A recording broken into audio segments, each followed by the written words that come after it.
A boy is transported to another world for the second time and finds himself in the middle of another war.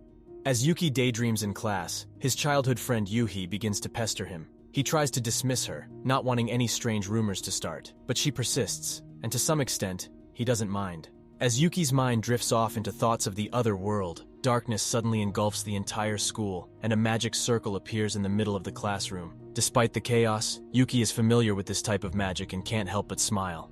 The class finds themselves transported to another world, and they are surrounded by a barren landscape that leaves them all feeling bewildered.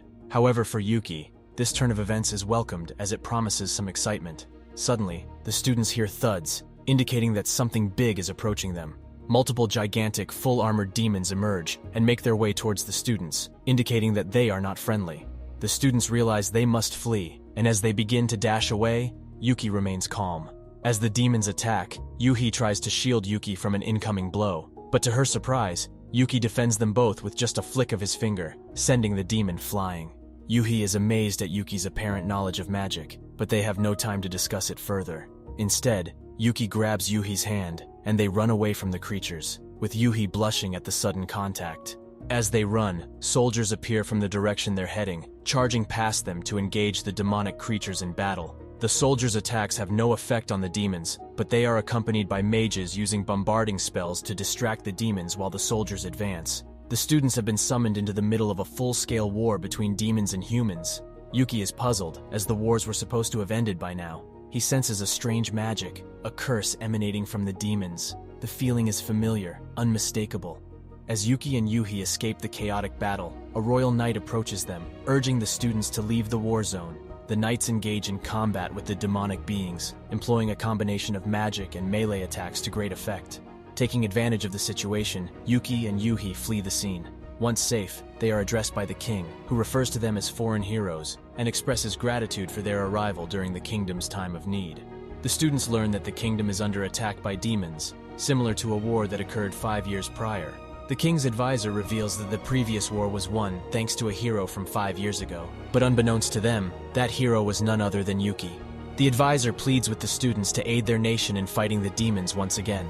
Although the students are concerned about their lack of combat experience, they agree to assist in any way possible, rather than risk being expelled from the kingdom. After being dismissed for the day, the students are instructed to get some much-needed rest.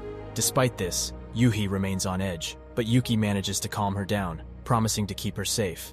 The following day, the students begin training with both swords and magic. They attempt to replicate the knight's techniques, but with little success, except for Yuhi, who displays a natural talent for magic. Yuki, on the other hand, tries to avoid training and slack off, but his attempts are quickly halted by a royal knight named Elka. Although Yuki knows Elka from before, she is unaware of his true identity. Yuki's casual demeanor and disrespect towards her annoys her. However, his temper reminds her of a hero from 5 years ago. Elka warns Yuki that this world is far more dangerous than he thinks, and he must train to survive or she will make him. Yuki welcomes the challenge. As Elka draws her wooden sword and dashes towards Yuki, he easily dodges her attack and slaps her bottom, making her squirm. Upon realizing that Yuki is none other than Setsu-sama, the hero of the previous war, Elka's demeanor changes completely. She is head over heels for him and is willing to do anything for him, even allowing herself to be used as a chair. Despite her unusual behavior, she acknowledges Yuki as her one and only master, revealing her true masochistic nature. Another knight, Glein, spots them and is quite confused by the situation. Elka quickly explains that Yuki is none other than Setsu-sama, and Glein accepts it quickly, seeing Elka's adoration for Yuki. The knights relay the news to Thea, but she is already aware of Yuki's summoning to their world, leaving the two dumbfounded. Despite his altered appearance, Thea easily recognizes his magic power, which is her strong suit. Yuki has returned as promised, blushing slightly, and the others are happy to see him. He wonders what is going on because he was sure he had dealt with the demons in the past. They go outside, and everyone questions him about his different appearance and where he had been. Yuki is uncertain himself.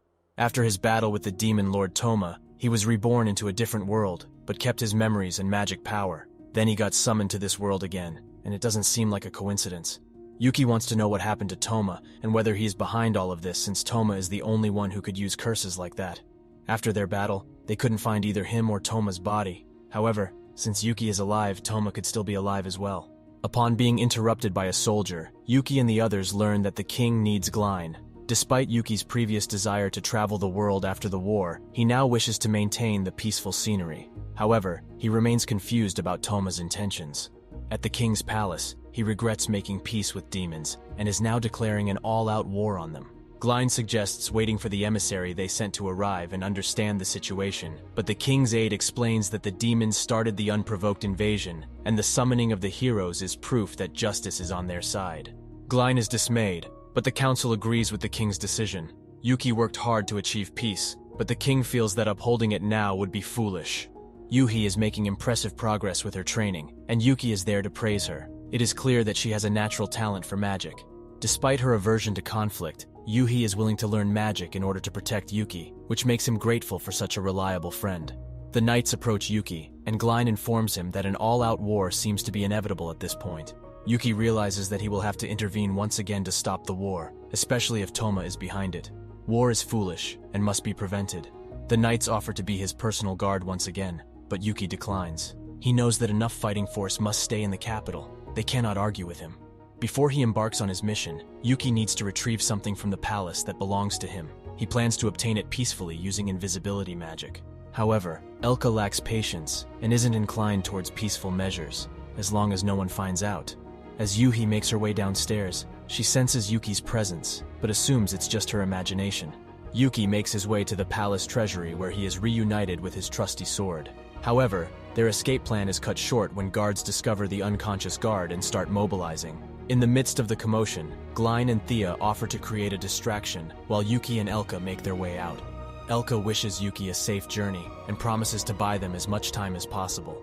As Yuki is about to leave, Yuhi runs up calling his name, not wanting him to leave. Yuki explains to her that he was summoned to this world for the second time, and in order to stop the impending war, he needs to meet with an old acquaintance.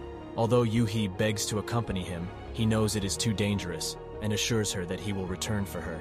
She comes closer, and when closes his eyes, gives him a stylish haircut with her magic. He challenges her to dodge his flick when he returns, as a test of her skills, and she promises to do her best to become stronger and protect him. With that, Yuki sets off to find Toma and put an end to the war. Thank you for watching. Subscribe for more videos like this.